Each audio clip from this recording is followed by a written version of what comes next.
कुछ यादें, उनके विचार, उनके चित्रों के बारे में विचार, कुछ उनके जीवन के संदर्भ, और उन सबसे बढ़ के आपकी अपनी जो कल्पना शक्ति है, जो पूरे एक ये कहना चाहिए कि उसी तस्वीर में आप एक आखिरी स्ट्रोक लगा रहे हैं, एक ऐसा स्ट्रोक जिससे कि किताब बन रही है, वो जो पिक्चर आप बना रहे हैं, वो जो आपकी कल्पना शक्ति है उसने इस किताब को एक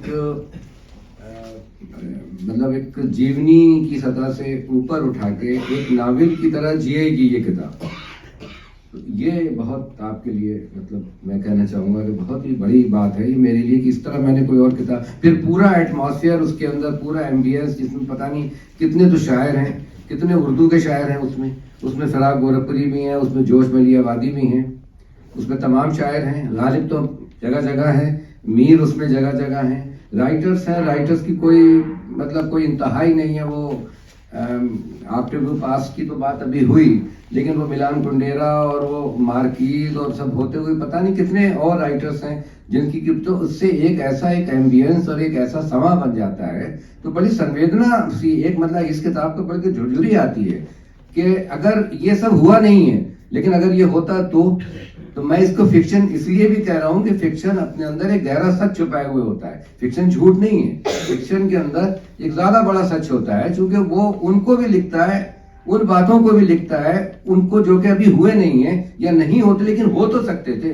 तो वो जो प्रोबेबिलिटीज हैं वो बहुत बड़ी चीज है, उनको भी आपने अपनी किताब में रखे, जो एक इंटीग्रेटेड कहना चाहिए एक बाइबिल है आर्ट की, जिसमें पेंटिंग भी है, जिसमें म्यूजिक भी है, जिसमें शायरी भी है, ये सारी चीजें मिला के एक ये अद्भुत मतलब किताब बनी है। एक बात और आखिर में कहूंगा, आपकी दिलचस्पी की भी है जी कि एक करेक्टर मुझे स्वामीनाथन के करेक्टर से पता नहीं क्या मेरे जहन में एक चीज ये कौन थी कि हमारी उर्दू शायरी में एक ऐसा करेक्टर हुआ है इनसे मिलता हुआ, और वो मीरा जी हैं। मतलब ये दूर की कौड़ी लाने जैसी बात है, लेकिन दूर की कौड़ियां मतलब कभी कभी आपके अनकॉन्शियस में बड़ा काम कर जाती है, तब तक है। तो अब जैसे सबसे बड़ी बात ये कि पानी से डर लगता था, स्वामीनाथन को नहाते नहीं थे, मुश्किल से नहाते थे, तो मीरा जी भी नहीं नहाते। फिर धरती पूजा वाली बात के अपनी धरती से जुड़े हुए, बिल्कुल जमीन से जुड़े हुए, लोक कथाओं से जुड़े हुए, आदिवासियों से, जो मीरा जी के साथ भी है। मीरा जी के बारे में तो हमारी शायरी में कहा जाता है कि धरती पूजा लेकर ही वो आए। हाँ, ये पूरी चीजें गीत उन्होंने लिखे। तो मुझे बार बार कुछ लगता है ये खास तरह का गुस्सा मीरा जी में भी मौजूद था, एक बोहेमियन सा करेक्टर भी था वो। तो ये मुझे लगता है कि ऐसा एक कैरेक्टर उर्दू शायरी में कुछ मिलता जुलता हुआ है। अगर ये दोनों शायद थे भी कंटेम्परेरी, अगर इन दोनों की मुलाकात हो जाती तो एक और बहुत बड़ा मीरा जी और एक बहुत बड़ा स्वामीनाथन बन के अगर सामने आता तो द्योजात होता। चलिए, मैं सिर्फ एक चीज इसमें जोड़ना चाहता हूँ, क्योंकि आपने नहाने का जिक्र किया, तो ये याद कर रहे हैं कि माइकल एंजेलो के पिता ने एक चिट्ठी लिखी थी जिसमें हिदायत थी कि नहाना मत क्योंकि ये नुकसान करता है। एंड ये यूरोप में था एक ज़माने में कि नहाना नहीं चाहिए। अगर आपने आर्म्स एंड द मैन पढ़ा हो बर्नार्ड शॉ को, उसमें याद करिए कि उसमें जो एक एक्टर है वो कहता है कि my grandfather never took a bath in life and live to be 98 वगैरह वगैरह। तो इस हिदायत पर माइकल एंजेलो ने वाकई अमल किया था। तो अभी आपने चूंकि नहाने की बात उठाई स्वामी जी के संदर्भ में या किसी से, बहुत से लोग नहाने से डरते हैं, उन बहुत बड़े लोगों में मैं भी हूँ।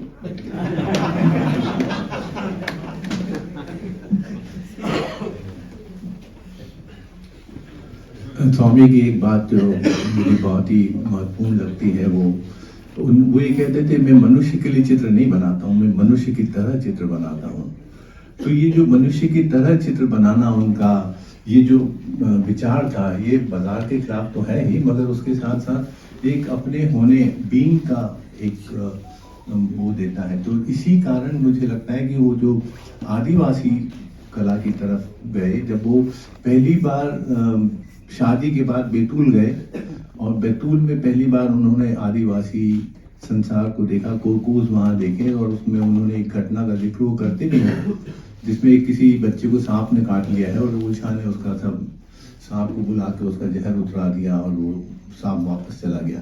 तो स्वामी के जीवन का ये सबसे बड़ा झटका हो सकता था, क्योंकि ये तो बहुत ही पढ़े लिखे और बहुत ही ऐसे रैशनल माइंड के आदमी थे और उन्हें पहली बार ये पता चला कि एक पैरेलल संसार भी है जहाँ पर इस संसार की जरूरत नहीं है जो सो कॉल्ड सभ्य संसार है।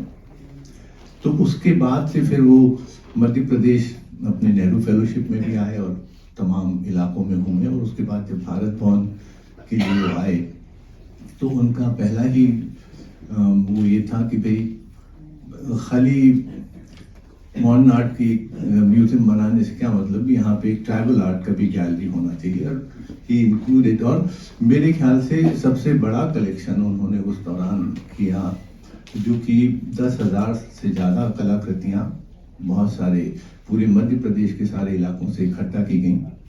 तो ये एक स्वामी का अपना देखना था। और वो जो बात हो रही थी प्रोग्रेस की, तो उनका हमेशा ये कहना होता था कि एक इनफाइनाइट टाइम में प्रोग्रेस कैसे हो सकती है, there is no possibility of any progress in infinite time. वो तो खत्म होने वाला है, वो इसका अंत आपको नहीं पता, आदि प्रारंभ आपको नहीं पता, तो प्रोग्रेशन की बात करना ही बेमानी है। तो इस तरह की बहुत सारी चीज़ें स्वामी के साथ होती रही। जैसे डाली के बारे में वो कहते थे कि उसकी मुश्किल ये है कि जिस यथार्थवाद के खिलाफ वो काम कर रहा है या जिसके खिलाफ वो खड़ा हुआ है उसी का सहारा लेके अपने चित्र बना रहा है, तो वो हो नहीं सकता इस मामले में सक्सेस कभी भी, कि उसके चित्र जो है जो भी भली हम उसको अति यथार्थवाद कहें, बट ये उसकी कमजोरी है डाली की। तो इस तरह की ऐसी कई बातें मतलब हुआ करती थी। और उसमें मतलब नहाने का भी है उसमें नहाने का हम लोगों ने देखा कि वो नदी में ही नहाने की, जब भी नहाते हुए देखा तो नदी में ही देखा, मतलब अदरवाइज तो ऐसे ही खाली मुंह धो लेते थे तो ऐसे नहाए धोए से लगते थे, मतलब कभी ऐसा लगता नहीं था कि इन्होंने कई दिनों से नहाया नहीं है। तो स्वामी जी के साथ एक ये भी था कि वो हिस्टोरिकल टाइम को नहीं मानते थे, तो वो उनके लिए जितना भी ये पश्चिमी सभ्यता का एक जोर है हिस्टोरिकल टाइम का, तो वो उनका ये कहना था कि भाई इसमें ऐसा है नहीं, ये आपके ऊपर थोपा जा रहा है पश्चिम के द्वारा, जिससे आक्रांत होने की जरूरत नहीं है। एक ऐसा समय है जो सबके लिए बराबर का समय है और वो पैरेलल चल रहा है, जिसमें हम ये नहीं कह सकते कि यहाँ से समय शुरू हुआ और इसके आगे जाकर के वो खत्म होने वाला है। तो ऐसी बहुत सारी बातें हैं जो कुछ किताबें भी हैं, कुछ एक दूसरी किताब में लिख रहा हूँ स्वामी के ऊपर ही, जो स्वामी के साथ मेरे जो एक्सपीरियंसेस हैं। तो मैंने देखा कि 3 लोग बहुत ही जिनकी मेमोरी बहुत अच्छी थी, एक स्वामीनाथन, एक अकबर पदमसी और एक अपने मणिदा। तो इन तीनों लोगों को इतना सब याद रहता था, वो जिसे कहना चाहिए फोटोग्राफिक मेमोरी जैसी हो। तो वैसा स्वामी का मतलब जब मैं पहली बार उनसे मिला था तो हम लोग ट्रिनाल देखने आए थे और ट्रिनाल देख करके जब लौट रहे थे तो एक 6 टू डिक्लाइन ट्रिनाले करके एक एग्जीबिशन धूमिमल आर्ट गैलरी में चल रही थी, तो हम उसमें घुस गए। तो उस वक्त मैं सेकेंड ईयर में ही था, तो वहाँ एक ही व्यक्ति आर्टिस्ट जैसा दिखा, स्वामीनाथन, जो धोती कुर्ता पहने और दाढ़ी बड़ी और लंबे लंबे बाल है। हम लोग उनके पास, हमारे जो सीनियर लोग थे, चले गए ऑटोग्राफ लेने और ये सब। तो उन्होंने जब मेरी किताब स्केच बुक लौटाई तो एक ऐसे एक झलक देखी होगी लौटाते वक्त। और फिर जब मैं इंटरव्यू देने गया 81 में, तो वो जब आए जीप से उतर के तो सीधे मेरे पास आए और आके बोलते अपन पहले मिल चुके हैं। तो मेरे लिए तो ये बहुत ही आश्चर्य की बात थी कि कहाँ उस भीड़ भाड़ में एक फ्रिक्शन ऑफ सेकंड उन्होंने देखा होगा मुझे, और वो आप बोल रहे हैं कि मतलब हम पहले मिल चुके हैं। तो ऐसी उनकी एक स्मृति जो थी उसके कारण वो परेशान भी रहते थे, उसके कारण उनको नींद भी नहीं आती थी।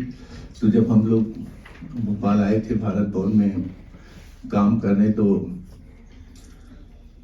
अकेले थे, शाम को स्वामी जी घर चले जाते थे कि थोड़ा रसरंजन भी होगा और खाना भी मिलेगा, और फिर वही सो भी जाते थे उनके यहाँ गली में, और वो अपने पलंग पे। तो रात को कभी नींद खुले तो वो देखते हैं कि वो दीवार को देख के बात कर रहे हैं उससे। तो घंटों इस तरह की बातचीत वो उनकी चलती रहती थी। और जो एक जिक्र है उसमें भी, वो गाय के साथ वो गले मिल के रो रहे हैं, और गाय और वो दोनों के आंसू जो है एकदम झार झार बह रहे हैं। तो ये रात के 12 बजे का दृश्य है, जिसमें उस सुनसान रोड पे बीचों बीच एक गाय और स्वामी जी उसके गले लगे पड़े हैं। ऐसा उनके साथ गाड़ी में जाएं तो गाय अगर सड़क पे बैठी है तो वो उसको बोलेंगे रुको, और फिर जाके गाय के पास जाएंगे और बोलेंगे हटो। तो फिर वो जब तक हटेगी नहीं, जब तक गाड़ी आगे नहीं जाएगी। हॉर्न बजा नहीं सकता, वो महबूब ड्राइवर था उनका। तो इस तरह के सारे उनके जो रिलेशनशिप थे प्रकृति के साथ, इतना वो बस्तर में कहीं जा रहे थे तो किसी, ये लोग नदी पार कर गए, ज्योति भट्ट बता रहे कि वो आए नहीं, तो वापस देखने गए तो वहाँ एक पेड़ से बात कर रहे थे। तो बोले क्या आप कर रहे हैं? आप समझ में बात कर रहा हूँ, आप चलिए। तो मतलब इस तरह का उनका एक रिलेशनशिप उन सारी चीज़ों से, प्रकृति से था। और अगर आप लोग किताब पढ़ेंगे तो उसमें कुछ और भी किस्से मिलेंगे। शुक्रिया। क्योंकि बहुत लोगों ने संस्मरण सुना है, तो एक तो मैं भी डाल देता हूँ। जब हमने ये तय किया कि भारत भवन में एक आधुनिक कला का संग्रहालय बनाएंगे, और उसके लिए सबसे उपयुक्त व्यक्ति मेरी नज़र में स्वामीनाथन थे, तो उनको मनाने कोई आसान बात तो थी नहीं कि वो दिल्ली छोड़ के भोपाल आके एक संग्रहालय बनाएंगे। बहरहाल में आता रहा 2, 3, 4, 5 बार, और धीरे धीरे वो उनका मन बनता गया, लेकिन पूरी तरह से नहीं बना। तो एक शाम में फिर आया, फिर मैंने कृष्ण खन्ना को पकड़ा। वो आश्वस्त थे कि हाँ स्वामी को जाना चाहिए, तो उनको लेके हम स्वामी के घर पहुंचे ओल्ड मॉम के साथ। तो बातचीत होने लगी, और जैसा कि होता था बातचीत थोड़ी उत्तेजक स्तर पर पहुंच गई। तो उन्होंने कृष्ण खन्ना से कहा, तुम मुझे क्यों भेजना था, तुम क्यों नहीं चले जाते? जब इस मुकाम पर पहुंची तो दरवाजा खुला, और उसमें से मल्लिकार्जुन मंसूर प्रकट हुए। हमें पता नहीं था कि मल्लिकार्जुन मंसूर वहां रुके हुए हैं और कालिदास उनसे सीख रहा है। चूंकि हम लोग हल्ला मचा रहे होंगे तो उन्होंने शायद हल्ला सुना होगा, तो आए।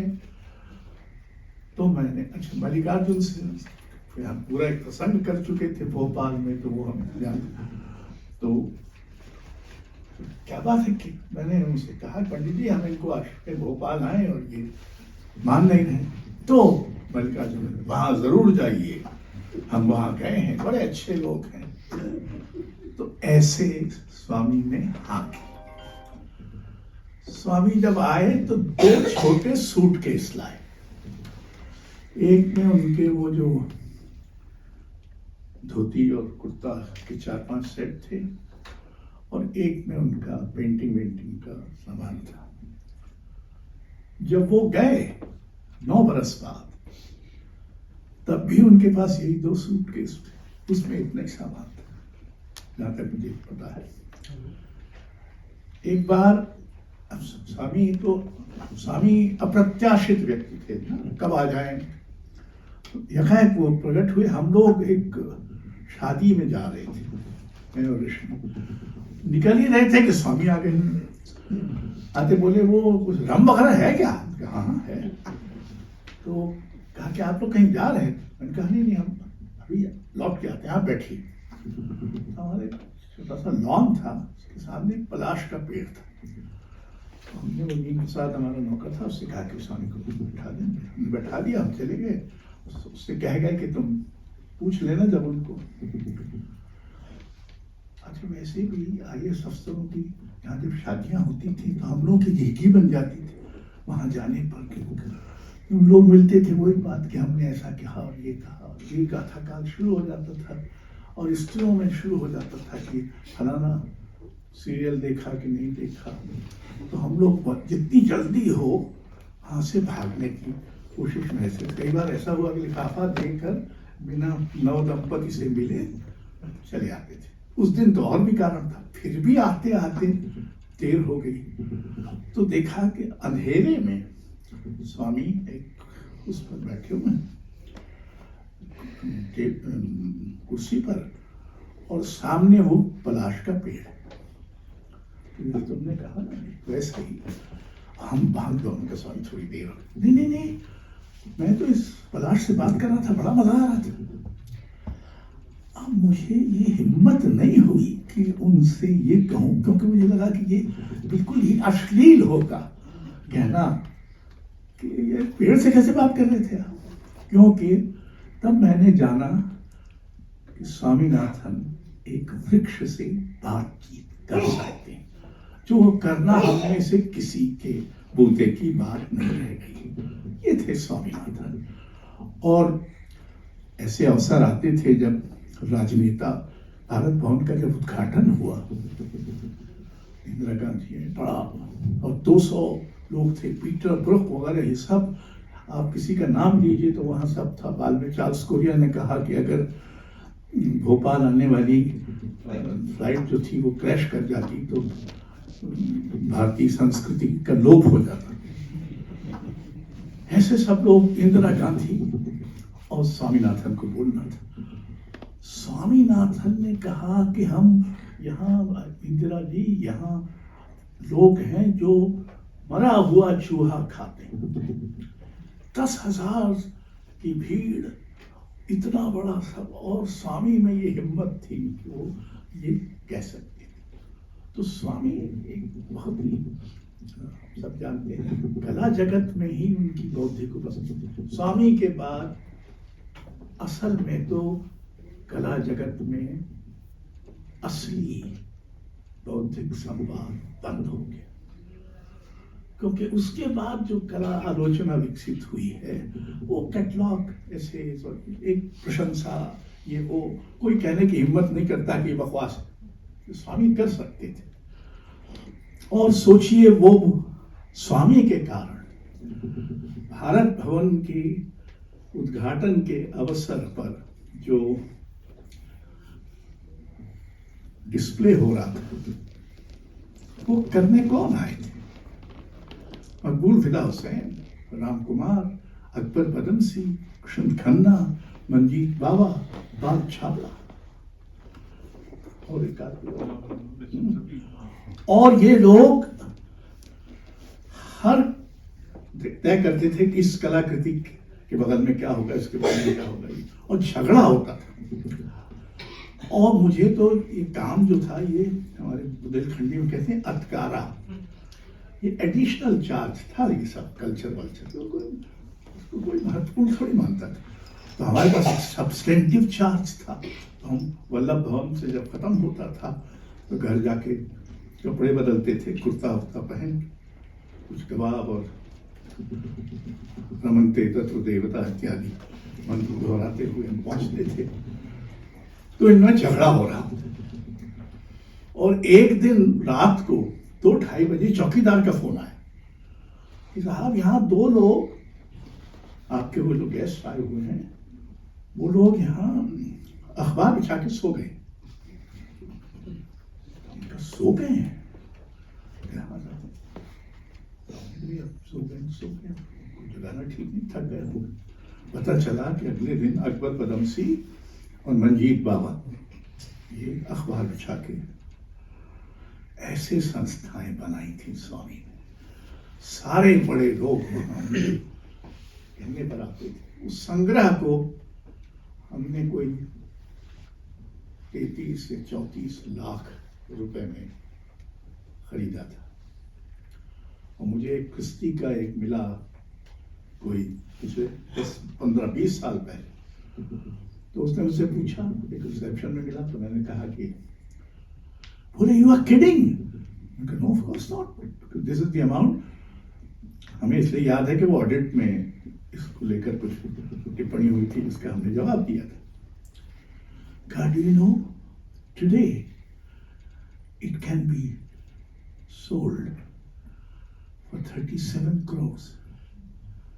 37 lakhs is 37 crores. Now, and sadly, it's not being looked after properly, but that's another story.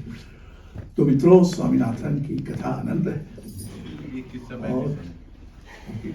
और वो भी सुन लीजिए, और उसके बाद हम आपको धन्यवाद देंगे कि आप विचारों को और आप सबको कि आप आए। स्वामी के साथ मैंने ये देखा कि वो किसी भी आर्टिस्ट को बुलाना चाहे तो वो कोई मना नहीं करता था, और उसमें हुसैन साहब सबसे आगे जो किसी का कहना न माने, मगर ऐसा कभी नहीं हुआ कि स्वामी ने उनको फ़ोन किया हो और वो ना आए हों। तो जो पहला बिएनाल हुआ तो उसके लिए हुसैन साहब ने एक ट्रिप्टिक भेजा मदर टेरेसा का, और बहुत ही it is one of the best Mother Teresa work which is in Bharat भवन।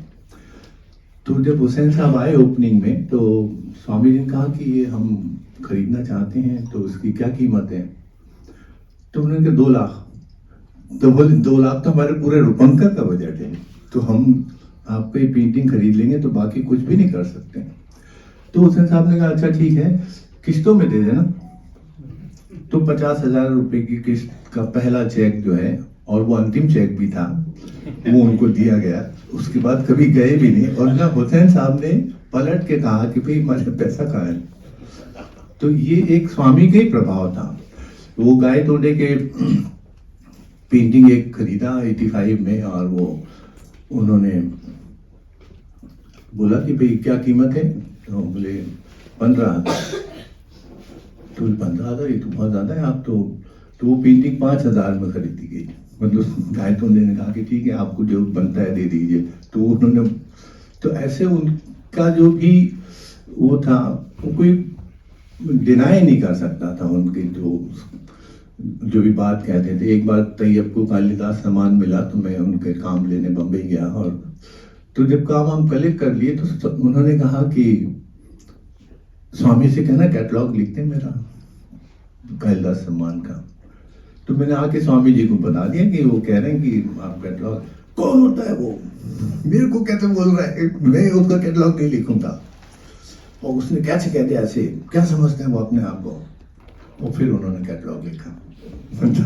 ये जो विरोधाभास था उनके अंदर, वो जबरदस्त था, मतलब हर जगह दिखाई देता था।